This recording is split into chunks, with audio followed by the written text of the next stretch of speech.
اگر بے حساب دولت چاہتے ہو تو اللہ کے دو نام یا لطیف ہو یا ودود ہو۔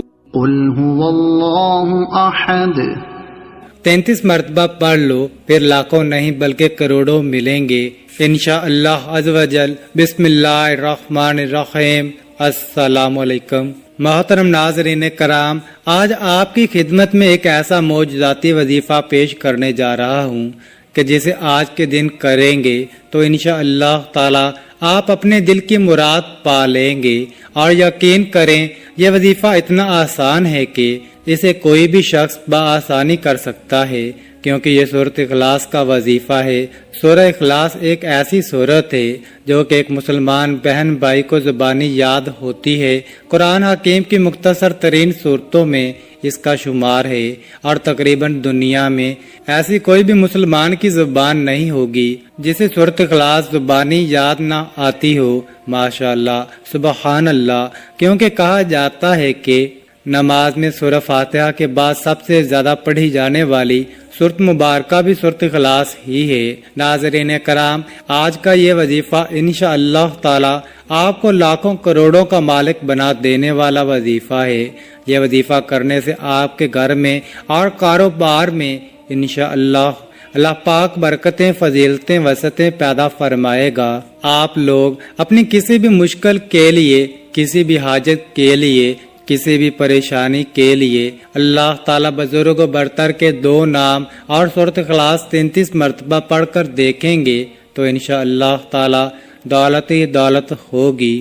مختلف احادیث مبارکہ کا مطالعہ کرنے سے پتہ چلتا ہے کہ بظاہر چھوٹی چھوٹی نیکیوں پر بڑے بڑے اجر و ثواب کی بشارتیں ہیں، اور اسی طرح کچھ اعمال ایسے بھی ہیں کہ بظاہر تو دیکھنے میں بہت بڑے بڑے لگتے ہیں مگر اللہ تعالیٰ کے ہاں قبول و منظور نہیں ہوتے، کیونکہ وہ سب اعمال دنیا کو دکھانے کے لیے ہی کیے ہوتے ہیں۔ اکثر لوگ کوئی نیکی کا کام کرتے ہیں لیکن سوچتے ہیں تاکہ لوگ مجھے بھی نیک کہیں، لیکن اس کے برعکس کئی ایسے اعمال بھی بتلائے گئے ہیں کہ جن کا بہت زیادہ اجر و ثواب تو ہے ہی، اس کے ساتھ ہی رزق میں وسعت، برکت، کشادگی اور اللہ کی خوشنودی بھی ملتی ہے۔ ناظرین، سورۃ اخلاص کو ایک بہت بڑا درجہ حاصل ہے۔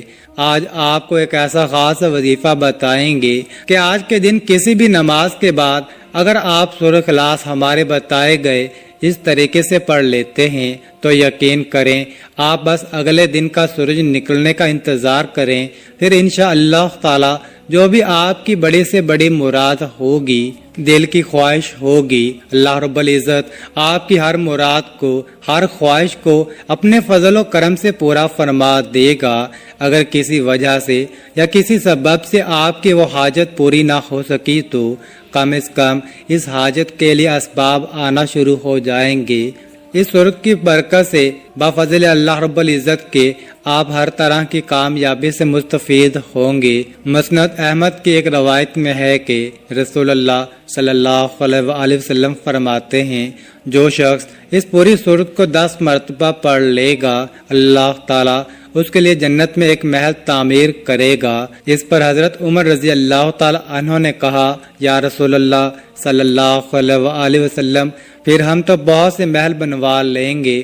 آپ صلی اللہ علیہ وآلہ وسلم نے فرمایا، اللہ اس سے بھی زیادہ اور اس سے بھی اچھے محلات دینے والا ہے۔ نیز مسند احمد میں ہے کہ رسول اللہ صلی اللہ علیہ وآلہ وسلم کا ارشاد ہے، جو شخص اس صورت کو 10 مرتبہ پڑھ لے گا تو اللہ تعالیٰ اس کے لیے جنت میں ایک محل تعمیر کرے گا۔ ابو یعلا کی ایک حدیث میں ہے کہ جو شخص اس صورت کو 50 مرتبہ پڑھ لے تو اس کے 50 سال کے گناہ معاف ہو جاتے ہیں۔ حضرت ابو سعید خدری رضی اللہ تعالی عنہ کے روایت میں سورہ اخلاص کو آدھے یا 1/3 قرآن کے برابر قرار دیا گیا ہے۔ حضرت ابو دردہ رضی اللہ تعالی عنہ کے روایت میں ہے کہ رسول اللہ صلی اللہ علیہ وآلہ وسلم نے فرمایا، کیا تم اس سے عاجز ہو کہ ہر دن 1/3 قرآن شریف پڑھ لیا کرو؟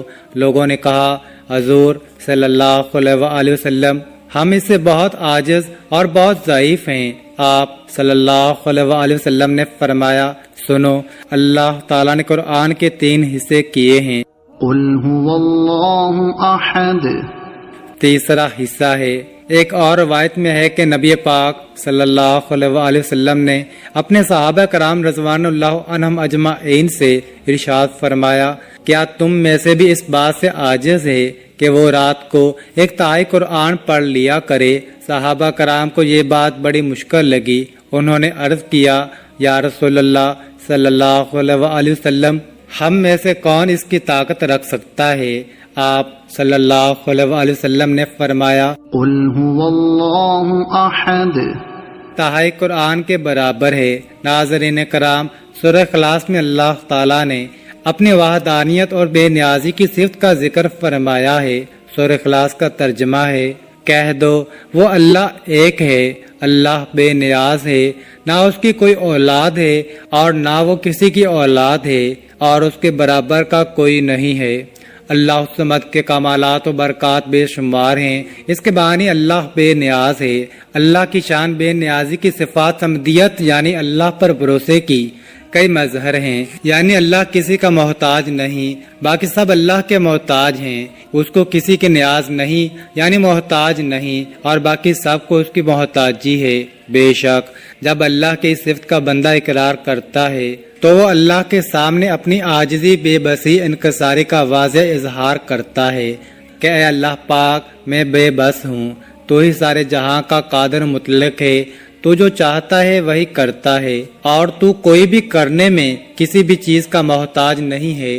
جب انسان اللہ تعالیٰ کی طرف اپنی عاجزی اور بے بسی ظاہر کر کے متوجہ ہوتا ہے تو اللہ بھی اس کی طرف متوجہ ہوتا ہے۔ ناظرین کرام، یہ ایک ایسا وظیفہ ہے جو کہ بہت خاص اور مجرب ہے، جس کے کرنے سے آپ کو بہت فائدہ حاصل ہوگا انشاءاللہ تعالی۔ یہ تو ہر مسلمان ہی جانتا ہے کہ اللہ کے ناموں میں بڑی طاقت اور بڑا اثر ہے۔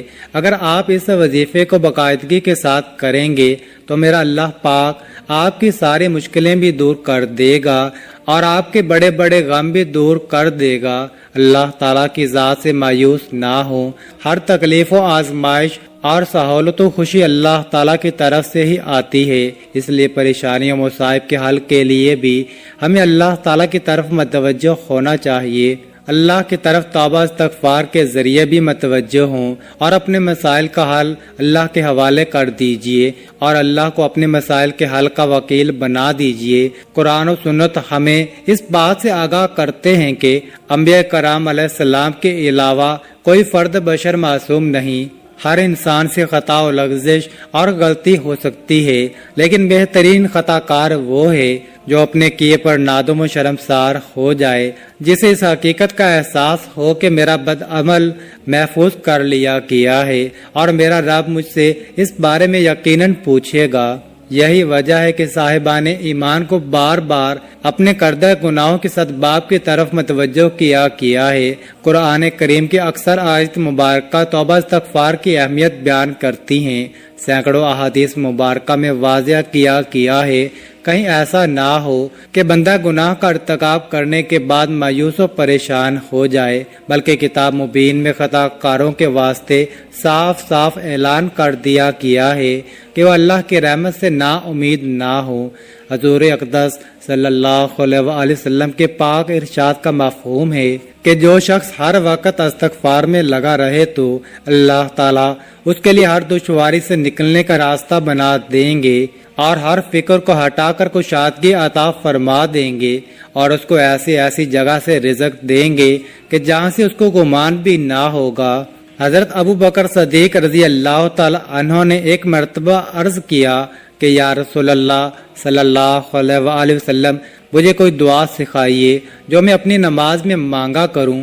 اس پر حضور اقدس صلی اللہ علیہ وآلہ وسلم نے ان کو وہی مشہور دعا فرمائی جسے عام طور پر نماز میں درود شریف کے بعد پڑھا کرتے ہیں، اے اللہ، میں نے اپنے نفس پر بہت زیادہ ظلم کیا اور نہیں بخش سکتا گناہوں کو مگر تو ہی، پس مجھے بخش دے، ایسی بخشش جو تیری طرف سے ہو، اور مجھ پر رحم فرما، بلا شبہ تو بخشنے والا بہت مہربان ہے۔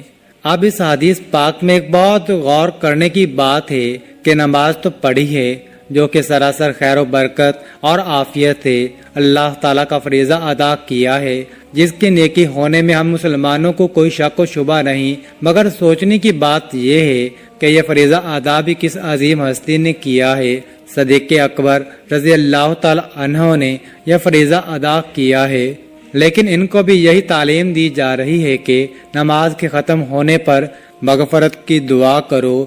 اس کی وجہ یہ ہے کہ اللہ جل شانہ کی بارگاہ کے شایان شان کسی سے بھی عبادت نہیں ہو سکتی، صرف اور صرف عبادت کیے اور ہر وقت مغفرت مانگتے جاؤ۔ گناہ ہو جانے پر تو سب ہی توبہ استغفار اور ندامت کا اظہار کرتے ہیں، لیکن مخلصین کاملین اور نیکوکار بندے نیکی کر کے بھی استغفار کرتے رہتے ہیں، اور یہ طرز زندگی ان کو حضور اقدس صلی اللہ علیہ وسلم نے سکھایا، جو کہ ساری مخلوق سے افضل ہے۔ اللہ تعالیٰ کے سب سے زیادہ مقرب بندے ہیں۔ اللہ تعالیٰ نے آپ صلی اللہ علیہ وسلم کو وہ کچھ عطا فرمایا جو کسی کو نہیں دیا۔ ناظرین کرام، اس لیے ہم اپنی اکثر ویڈیو میں آپ کو استغفار کے بارے میں بتاتے ہیں۔ آج کی ویڈیو میں ہم آپ کو سورہ اخلاص اور اللہ پاک کے 2 صفاتی نام کا وظیفہ بتانے جا رہے ہیں، جن کو آپ اپنی حاجات کے لیے مختلف طریقوں سے کر سکتے ہیں۔ اللہ تعالیٰ کے اس نام کی بڑی برکات و فضیلتیں ہیں اور اس کے بہت خواص ہیں جو کہ اکابرین کرام نے بیان فرمائی ہیں، اور ہمارا آج کا یہ وظیفہ بھی سورہ اخلاص کا خاص وظیفہ ہے۔ اس وظیفے کو کرنے کا کوئی بھی وقت مقرر نہیں، آپ کسی بھی وقت یہ وظیفہ کر سکتے ہیں۔ اسے کرنے کا طریقہ یہ ہے کہ آپ ایک مرتبہ اعوذ باللہ من الشیطان الرجیم پڑھیں، پھر ایک مرتبہ بسم اللہ الرحمن الرحیم پڑھیں۔ اس کے بعد اول و آخر 3 مرتبہ درود ابراہیمی پڑھنا ہے۔ ایک مرتبہ میرے ساتھ بھی دہرا لیں۔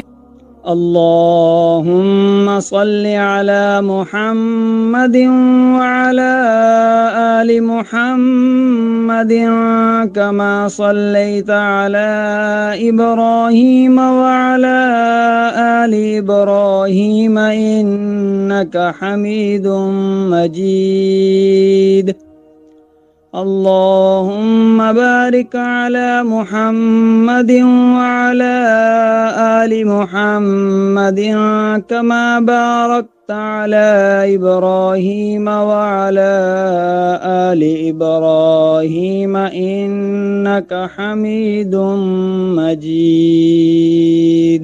درود پاک پڑھنے کے بعد آپ نے 33 دفعہ سورہ اخلاص پڑھنی ہے۔ قل هو اللہ احد اللہ الصمد لم یلد ولم یولد ولم یکن له کفوا احد۔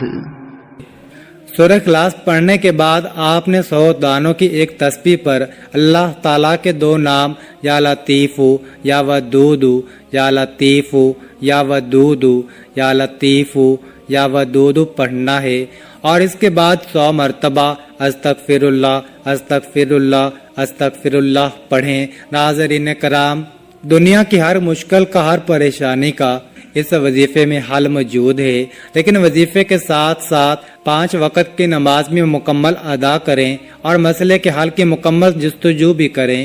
یہ وظیفہ رزق کے لیے بڑا ہی انمول وظیفہ ہے۔